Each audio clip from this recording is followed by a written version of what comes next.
Makapuso, update sa mga inireklamong surot umano sa NAIA. Nagsagawa na ng deep disinfection sa mga upuang pinaghihinalaang pinagpugaran ng mga ito at posible rin umanong imported ang mga ito. Tinutukan niya ni Marie Zumal.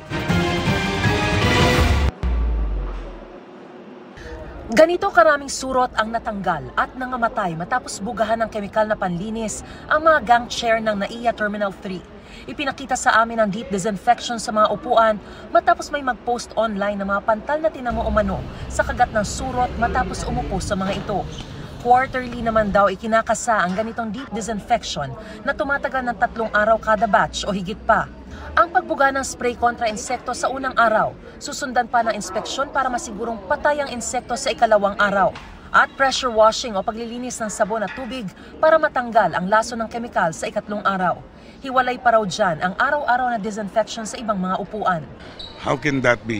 Particularly that these chairs are made of steel. I'm not going to make any excuses, no? But I saw the chairs, you know. How can a bug, stay there? Unless somebody brought it. But I'm not saying hindi pwede mangyari. It can happen. Hinala naman ng Pest Control Services. Kalimitan po sa treatment na ginagawa natin is ang namamatay lang po is yung mga adult. So yung itlog po kasi hindi naman kayang patayin ng chemical. Kaya po nagkakandak tayo ng quarterly treatment. Ayon pa kay Bunyo, mukhang hindi galing sa Pilipinas ang mga nakitang surot. Compare po dun sa mga surot na meron tayo dito, mas malalaki po siya. Kalimitan po, for example, dun po sa mga bagahe or dun sa mga pumapasok sa atin, possible po is bagahe or yung mga gamit na dala galing ibang bansa papasok sa terminal. Sa ngayon ay naghihintay pa ang pamunuan ng NAIA na rekomendasyon mula sa Pest Control Services kung meron pang karagdagang paglilinis na maaaring gawin habang hinihintay yung susunod muling schedule ng deep disinfection para sa nauna ng nilinis na batch ng mga upuang ito. Tuloy raw ang investigasyon ng pamunuan ng NAIA na handa rin daw sumagot sa gastos na dulot na pagkagat ng mga surot. We would like to apologize for the inconvenience. We would try to assure the public that every time that they come over here, we will see to it that everything is okay. Kung ang mga gang chair ay nililinis lang pero ibabalik pa rin, ang mga rattan chair naman sa NAIA Terminal 2 ay tuluyan ang tatanggalin. Kaya marami sa mga pasahero ang nakasalampak muna sa sahig at hindi naman daw nila iniinda. Pag nilinis, hindi naman agad mayakat yun eh. We're looking into the possibility of probably getting more gang chairs na bago. Yung iba pinipinturahan na. Para sa GMA Integrated News, Mariz Umali nakatutok, 24 oras.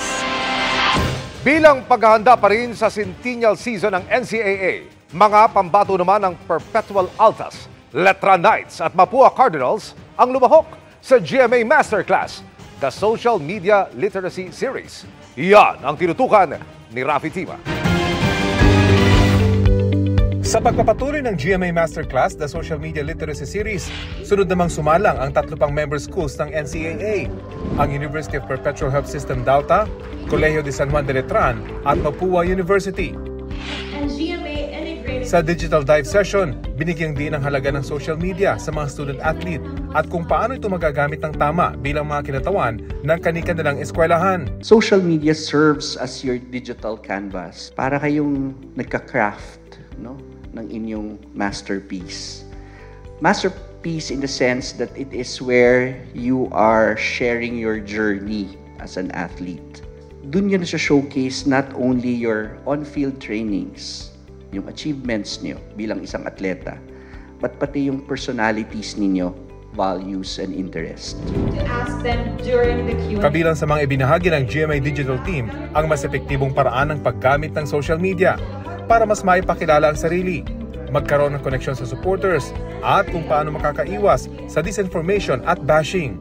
Sobrang enjoy po kasi marami kaming natutunan. Mas magamit namin na maayos yung social media and ma-introduce namin yung sarili namin. It was very helpful, very intuitive, and I'll apply most of the learning to here on out in my social media use. Being a good influencer, lalo na athlete ka, kung ano man yung magaganda mong ginagawa, gayahin ng iba na kabataan or ibang tao na tinitignan ka or tinitingala ka or iniidolo ka. Para sa GMA Integrated News, Rafi Tima nakatutok, 24 oras. Sumuko sa pulisya ang isang love scam suspect na nakakuha umano ng mahigit 800,000 piso sa account na nakapangalan sa kanya. Depensa niya, biktima lang din siya at ginamit lang sa modus ng nakarelasyong banyaga. Nakatutok si June Veneracion.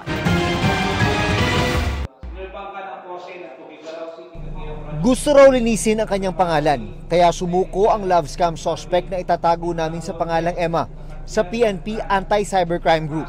Sabi niya, biktima lang din daw siya. Kwento raw ni Emma sa mga pulis, may nakilala siyang foreigner online na kanyang nakarelasyon at naka-live-in sa loob ng 9 na buwan. Pinagbukas din daw siya ng bank account para doon siya padalhan ng pera. Pero ang ATM card ay hinawakan daw ng foreigner. Hindi raw niya alam na may pumasok na kabuuang 840,000 pesos sa account na nakapangalan sa kanya. Perang galing sa ibang pinaibig umano ng foreigner. Ang modus, kunwaring merong malaking halaga ng package na naipit sa Bureau of Customs. Kaya may mga buwis na kailangang bayaran. Dahilan para mahututan ng pera ang kanyang biktima.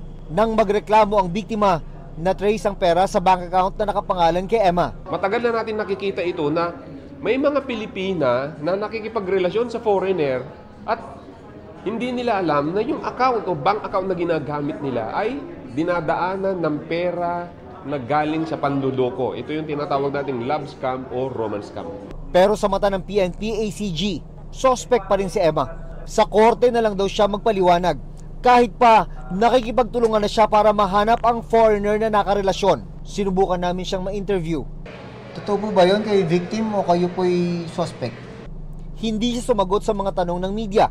Sa datos ng PNP, 79% ang itinaas ng mga love scam cases noong 2023 kumpara noong 2022.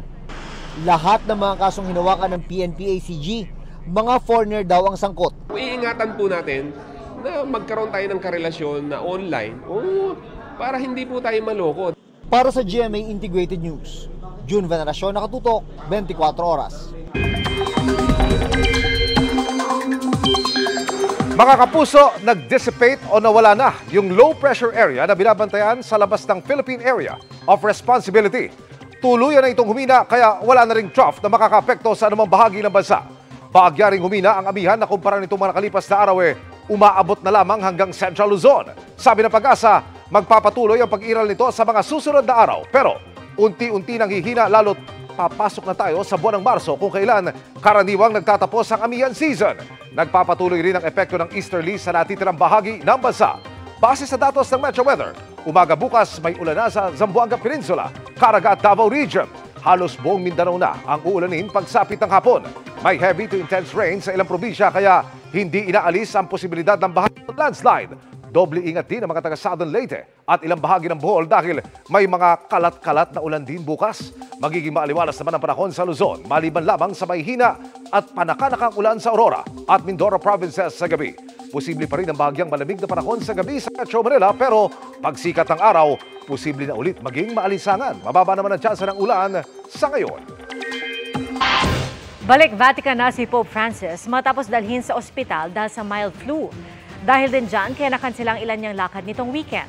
At bagamat humarap sa kanyang weekly audience kahapon, sinabi niyang masama ang kanyang pakiramdam kaya iba muna ang nagbasa ng catechesis. Ayon sa Italian media, mabilis din nakabalik sa Vatican ang Santo Papa pagkatapos ng medical check-up. Nagpa-CT scan ng Santo Papa ayon sa dalawang medical sources ng Reuters at sumailalim sa mga parehong procedure nang ma-ospital siya nitong Nobyembre. Noong Desyembre, napilitan si Pope Francis na ikansela ang biyaheng pa Dubai para sa COP28 climate meeting dahil sa epekto ng influenza at lung inflammation. Hindi rin niya natapos ang isang talumpati nitong Enero dahil sa bronchitis. Para iwas duda kung kaya hiwalay ang bidding ng COMELEC para sa makinang kukuha at magbibilang ng mga boto sa 2025 elections at sa teknolohiyang gagamitin sa transmission naman ng resulta. Nakatutok si Sandra Aguinaldo. Sa nagpapatuloy na Register Anywhere program, COMELEC ang nagpupunta sa mga malalaking establishmento para magrehistro ng mga botante, tulad sa isang kumpanya kanina. Kasama ang mga nagrehistro rin sa COMELEC offices, aabot sa 750,000 ang dagdag na registered voters nationwide. Patuloy din ang bidding para sa teknolohiyang gagamitin sa eleksyon 2025. Kung may nanalo ng bidder para sa automated counting machine, nagsagawa naman ng bidding para sa pagtatransmit ng boto mula sa makina hanggang mabilang ito. Ang pinoprocure po natin ngayon under a competitive public bidding ay yung Secure Electronic Transmission Services na siya po magiging daan para mabato yung mga signal, yung electronic data results mula sa ating automated counting machines, papunta po dun sa mga consolidation and canvassing systems, papunta sa National Board of Canvassers at dun po sa data centers. Asahan daw na kumpara noong 2022 ay mas mabilis pa ang transmission ng boto sa 2025 elections papunta sa COMELEC, election watchdogs, media at iba pa. Dati dumadaan sa isang transparency server at doon po tayo kumukuha ng resulta. Ang gusto po namin nga mangyari ngayon, sabay-sabay po tayo makatanggap ng resulta. Ngayon lang nagkaroon ng hiwalay na bidding para sa transmission ng resulta. Paliwanag ng COMELEC, mas maigi ng magkaiba ang humahawak ng makina at ng transmission para mawala ang pagdududa sa resulta. Titiyakin din daw na pinakamataas na standard ang gagamitin sa encryption ng data para mapangalagaan ang botohan. 2 ang nadeklarang eligible bidder sa Secure Electronic Transmission Services, ang EBI Solution Inc. at I1 Resources Inc. Para sa GMA Integrated News, Sandra Aguinaldo, Nakatutok, 24 Oras.